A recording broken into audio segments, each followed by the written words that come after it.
What is going on, guys? It is Bucky and welcome to your 10th intermediate Java tutorial. And in this tutorial we're going to be going over some more collection methods specifically for a list. So let's quit talking and go ahead and get started. As you can see, go ahead and just import everything from the java.util class because we're going to need a bunch of stuff for it. So might as well just go ahead and import everything. And the first thing we're going to do is, I'll comment this out for you, is we want to create an array and then we want to convert it to list. So go ahead and leave a comment, create an array and convert to list. Bam, game time. So now we need to pretty much create an array. You can create it with any data type you want. I'm just going to use characters because it's really easy to show in this example. So go ahead and type character, and I'm going to name my array because I feel like it, and just set it equal to any number of characters. It doesn't really matter. I'm going to set mine equal to P, W, and N. So it spells pwn, kind of. So, alright, so now we have an array of 3 characters. So we're good to go. And now, since we're going to be performing methods in the collections class, we need to make a list. So go ahead and make a list, and of course we want to put character since we want to cast that, and you can name your list anything you want. I'm just going to name mine L because I'm too lazy to type anything longer than that. And what we need to do, as you learned in the last tutorial, or maybe a couple tutorials ago, the easiest way to convert an array to a list is just go ahead and put arrays from the arrays class, and there's a method called as list. Look, it already started typing it for us. And then as your parameter, you put what array do you want to convert to a list. Well, let's go ahead and convert that array we just made, named array, into a list. Now after this, we want just a little display of what we did. So go ahead and put system out print line, and you can just print pretty much anything you want. I'm just going to go ahead and put list is, put a colon, space, and now we're going to write output, and as your parameter you want to output that list. And you see we get an error message right here because we didn't create the method output yet. It's not a built-in method.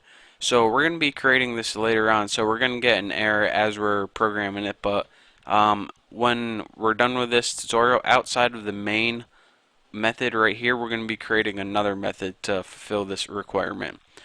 So now that we're done with this little chunk of code, what we need to do first is, as promised, call methods from the collections class.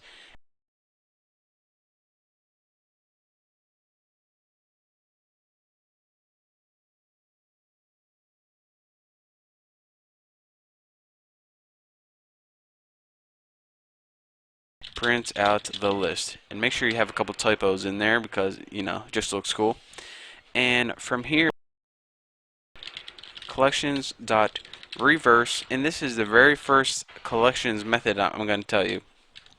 What this method does is pretty much take any collection and reverse it. So go ahead and pass in L, since remember L is a list and a list is a collection, so that's why we're able to do this. And what this does is it alters the list by reversing everything. So let's go ahead and system out print line, and just go ahead and add a little comment, be like after reverse, doesn't matter if you type that right or not. And now we just need to go ahead and output L again. But unlike before, where it's just in normal order, it's now going to be reversed if we coded it right. So now we have, what we did is we created an array and then we converted it to a list right here. And right here we took that list and reversed everything. So alright, this is pretty cool, but what else can we do to a list? Well, if we ever need a copy of a list, I'm going to show you guys the easiest way to do this. The easiest way probably is to make an array of the exact same size, create that array, or excuse me, convert that array to a list. So now you have an empty list that's the same size as the original, and you can call a method called copy, which pretty much takes everything from the first list and puts it in your new list that you just created. So now they're pretty much the exact same list and you have 2 copies. So now that I told you how to do it, let's go ahead and put the code down.